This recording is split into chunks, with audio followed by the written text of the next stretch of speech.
In today's session, we are going to discuss about forward biasing of PN junction. What is biasing? When any PN junction diode connected to an external source, it is called biasing.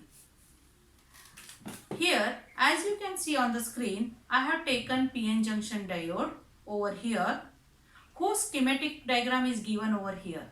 And how it exactly looks, it is shown here.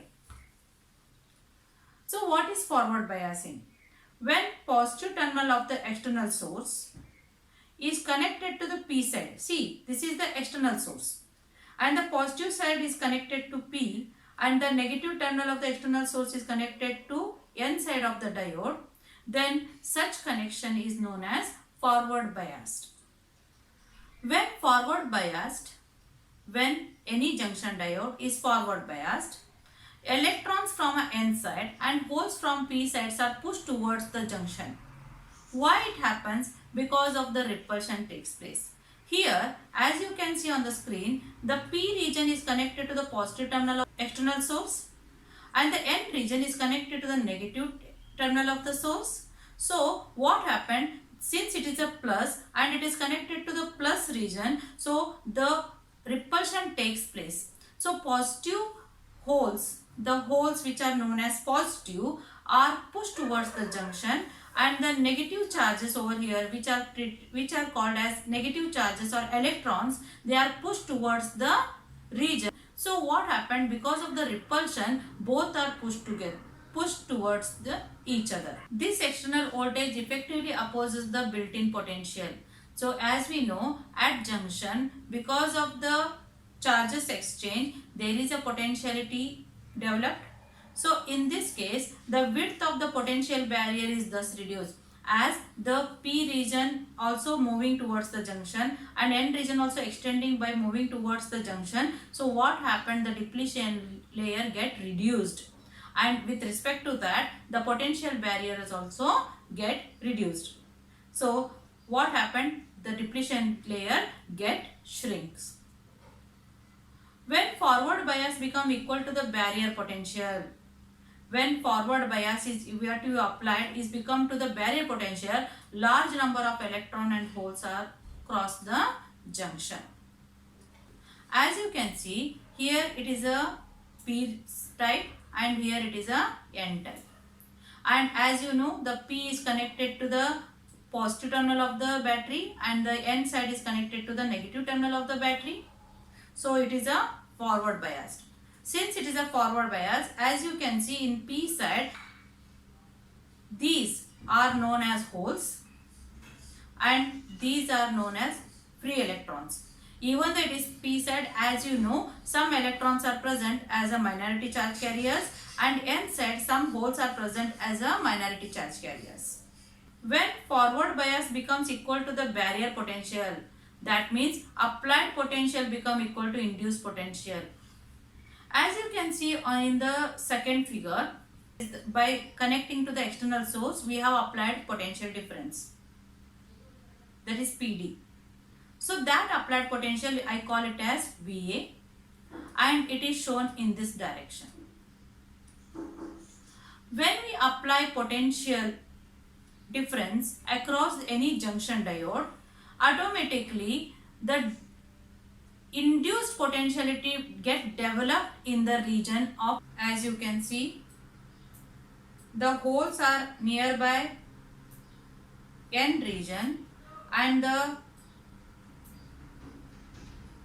negative charges are nearer to the P region. So potentiality induced automatically, it get induced automatically in this direction, positive to negative.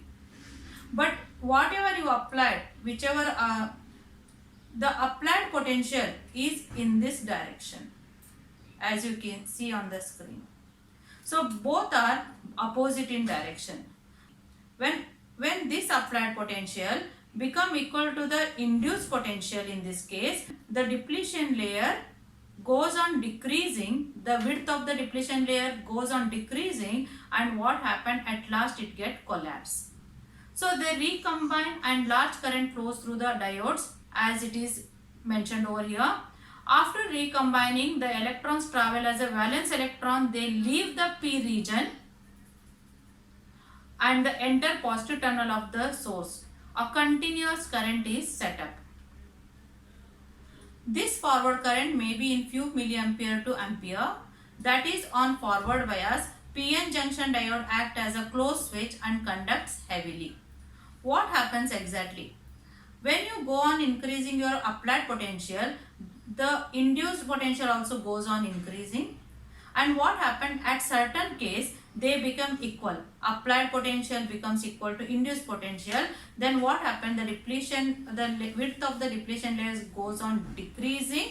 And what happens? Finally, it get collapsed. Now there is no wall between these junction diode. Now there is no junction at all. So what happened? It becomes simply a semiconductor, and all the charges, the electrons started moving towards the LHS, that is left hand side, and all the holes are started to RHS. So recombining of charges takes place as there is no restriction, as barrier potential become zero over there. So what happened? A continuous diffusion of these charges. Now it becomes what? A continuous current is set up within them. So in forward bias, initially the current is very low and then there is a sudden rise in the current. See, as you see in the graph, it is a voltage versus I. You can see along with the x-axis forward bias voltage is taken and forward bias current is taken in terms of milliampere along with the y-axis. Now what happened? Initially you are go on increasing your, see, voltage goes on increasing over here, but the current is slow only. So for certain voltage, the current is very low in the beginning. The point at which the current rises sharply is shown as the knee current.